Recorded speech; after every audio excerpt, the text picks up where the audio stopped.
C'est bon?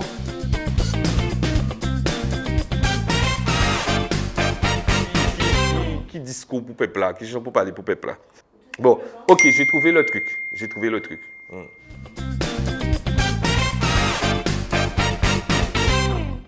La région et le département sont des collectivités territoriales, mais plus communément, on pourrait dire qu'il s'agit d'administrations publiques qui sont composées d'élus et de fonctionnaires.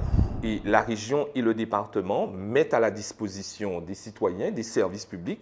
Très simplement, par exemple, la région est chargée de construire et d'entretenir des lycées pour scolariser les enfants et le département de construire et de garantir l'entretien des collèges pour aussi garantir la scolarisation des enfants.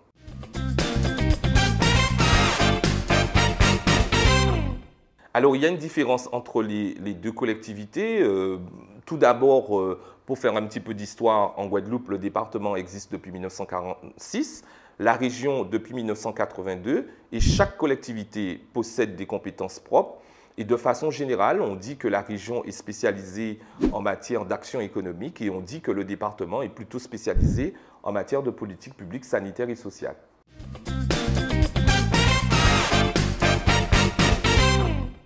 Alors, on pourrait dire que ça fait beaucoup d'administrations, beaucoup de collectivités territoriales, sachant que les intercommunalités ne sont pas des collectivités territoriales, mais des établissements publics, mais qui sont composés d'élus locaux et d'agents régis par la fonction publique territoriale.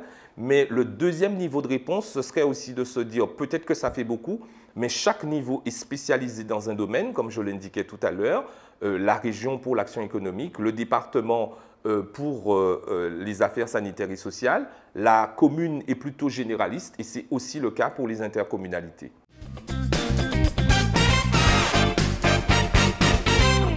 Oui, chaque collectivité a ses propres élus et ses propres agents. Par exemple, cette année, on va avoir les élections départementales et les élections régionales qui se tiennent à la même date.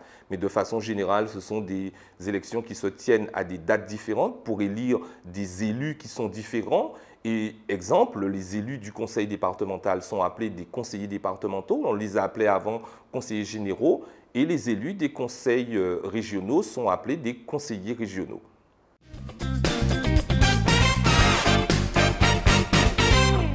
En tout cas, c'est ce qui est souhaité, qu'il y ait des échanges entre les élus et les agents.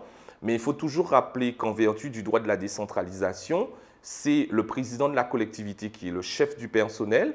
Donc, à la vérité, il y a un rapport hiérarchique entre les élus et les agents devant se tenir à la disposition des élus pour assurer la formalisation des politiques publiques et leur mise en œuvre.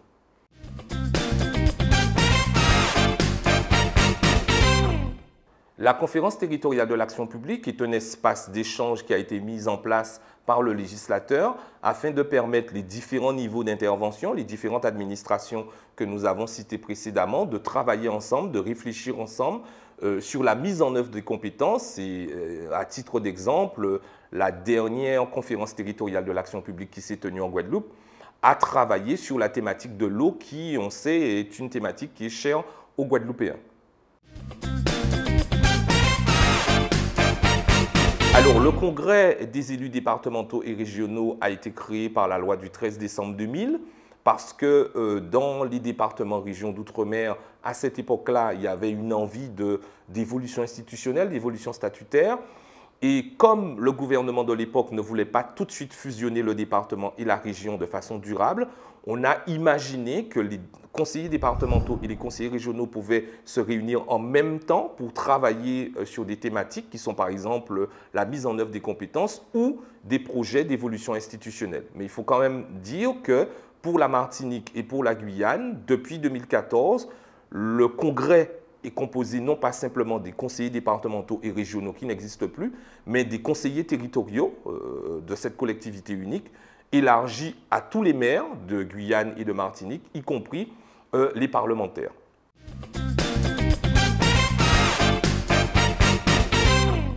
Alors, aller plus loin dans la mutualisation, c'est un discours public qui date à peu près des années depuis 2010, où l'État dit « je n'ai pas autant d'argent qu'avant », où l'État dit « l'Union européenne me demande de faire des économies budgétaires ». Donc il y a une répercussion sur les collectivités territoriales et les intercommunalités qui sont invitées à faire des économies. Et faire des économies, ça passe par la mutualisation des moyens entre les différents niveaux d'intervention.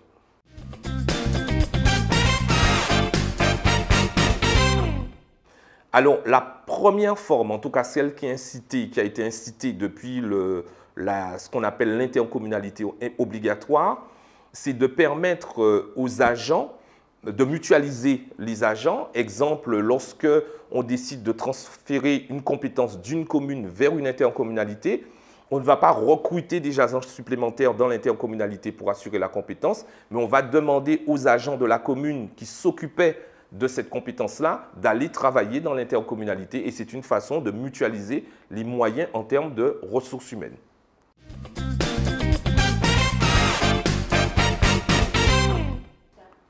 La place du citoyen est fondamentale puisqu'il est à la fois administré, il est à la fois citoyen électeur et il est surtout de plus en plus en Guadeloupe consommateur exigeant de services publics. Donc il faut qu'il soit bien évidemment, sans répéter ce qu'on entend souvent, qu'il soit placé au centre pour qu'il soit à la fois un administré satisfait, un citoyen électeur satisfait et un consommateur de services publics également satisfait. Et bon,